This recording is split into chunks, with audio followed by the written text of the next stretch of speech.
The streets of Rome awaken slowly, though never completely quiet.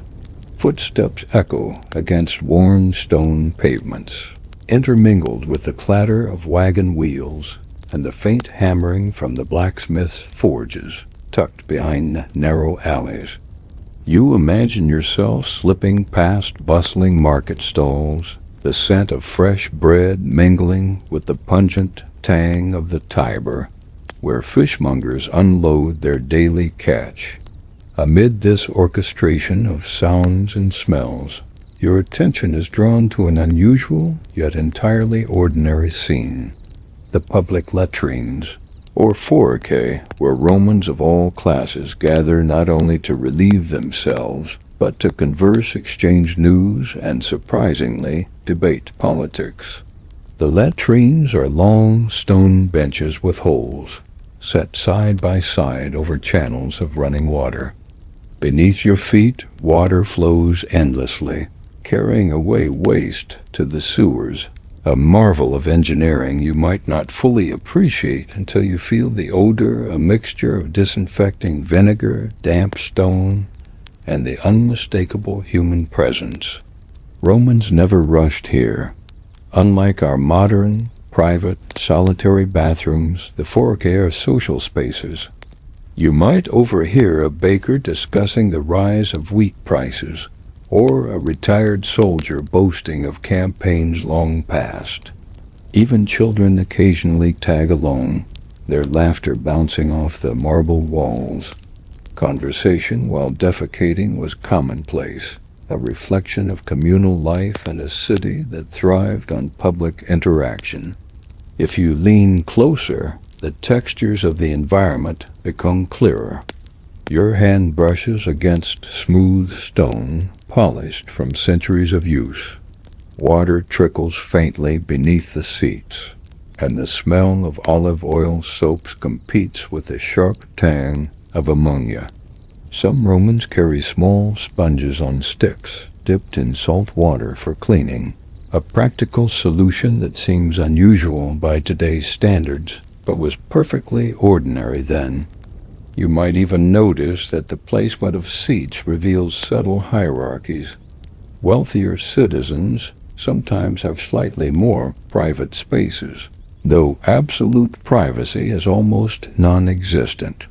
Here, social distinctions are visible even in the most intimate acts. Amid this practical setup, it's easy to forget that public latrines served multiple purposes.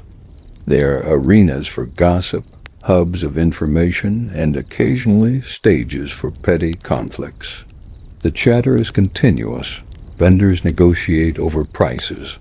Poets recite lines to anyone who will listen.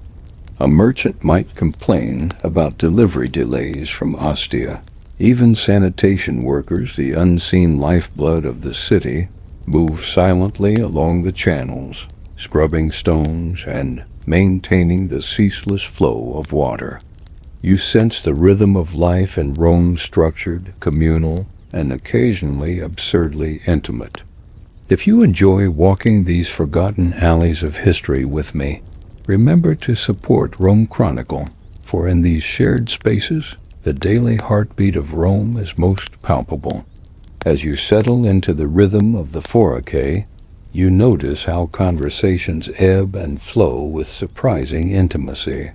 A cobbler, hands still dusty from leather, recounts a quarrel over a pair of shoes sold to a senator. Nearby, a laundress laughs at a joke about a missing tunic, while her companion nods knowingly, revealing a small trick of negotiation learned over years at the Forum. Romans are strikingly candid here. In these communal latrines, secrecy is a fleeting concept. Footsteps on the stone floor mix with murmured laughter and the occasional cough, creating a tapestry of sound that is oddly comforting once you grow accustomed to it. The arrangement of the latrines encourages awareness of others' presence. Stone dividers are minimal, often mere slats or low walls, so that one can feel simultaneously secluded and exposed. You can observe gestures, hear laughter, and catch fragments of speech without intrusive eavesdropping. For the Romans, sharing this basic act fosters a sense of equality, even if only temporary. Slaves and free citizens might sit side by side, their differences momentarily suspended, united in necessity. The subtle humor of such a situation is not lost on anyone. Perhaps a senator leans too far, accidentally catching the eye of a tradesman who smirks at the awkward proximity. Your imagination wanders to the practicalities of hygiene. A steady trickle of water beneath the benches carries waste into the Cloaca Maxima, Rome's monumental sewer, an engineering feat that allowed the city to flourish despite its density. Romans might also carry small vessels of water or vinegar, both for personal cleansing and for maintaining the scent within the latrine.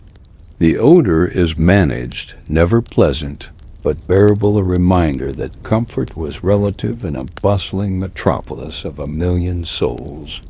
Even the tiniest details, the worn edges of stone seats, the smooth grooves where hands rest, tell stories of generations who came before, performing the same bodily ritual while exchanging jokes, advice, and occasionally the odd scandal.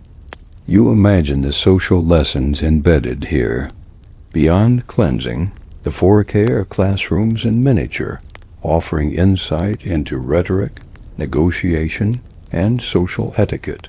Observing the interplay of voices, gestures, and laughter, you might even catch a glimpse of how gossip shaped public opinion, influenced commerce, or settled disputes without recourse to formal courts. The walls themselves seem to hum with centuries of experience, while the distant splash of water from nearby fountains underscores the constant movement of life in the city.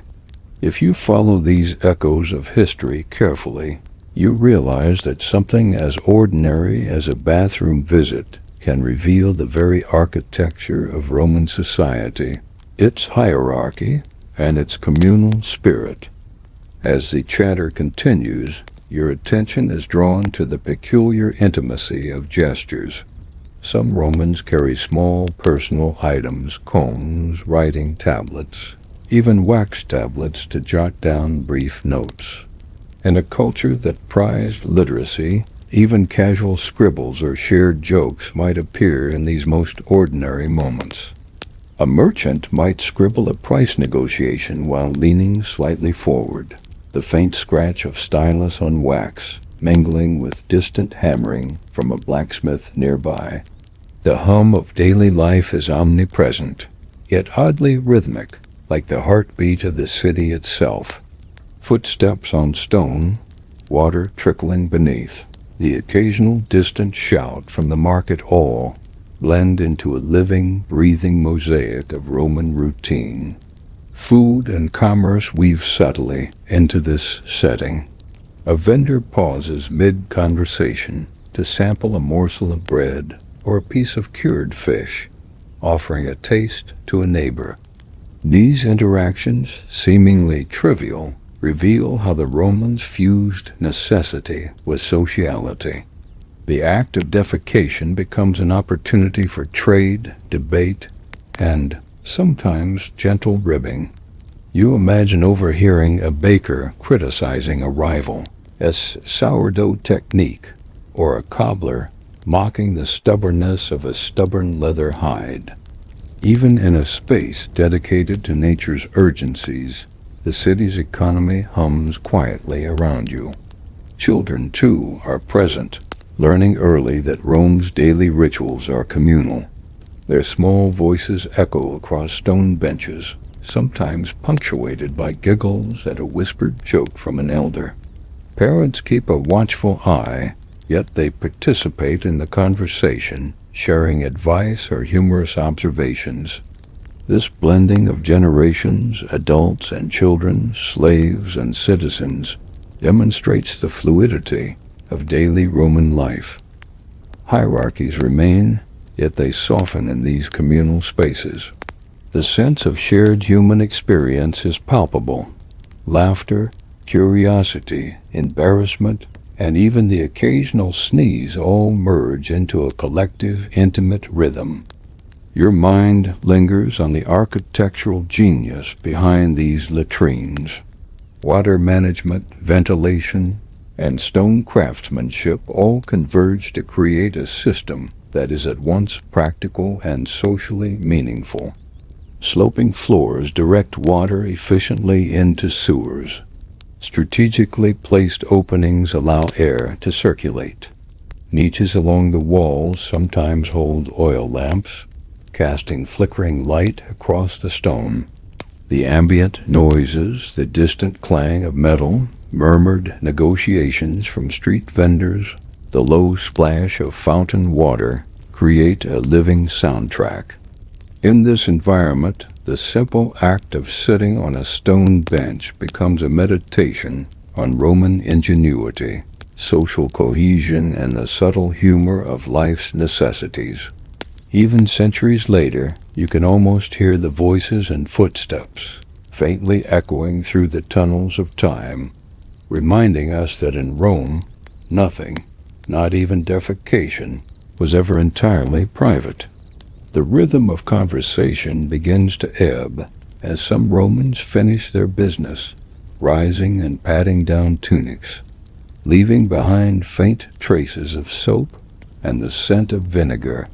Footsteps echo across the stone as they return to the streets, blending once more with the clatter of carts, the murmur of merchants, and the distant tinkle of fountains. You notice how these departures subtly change the dynamic.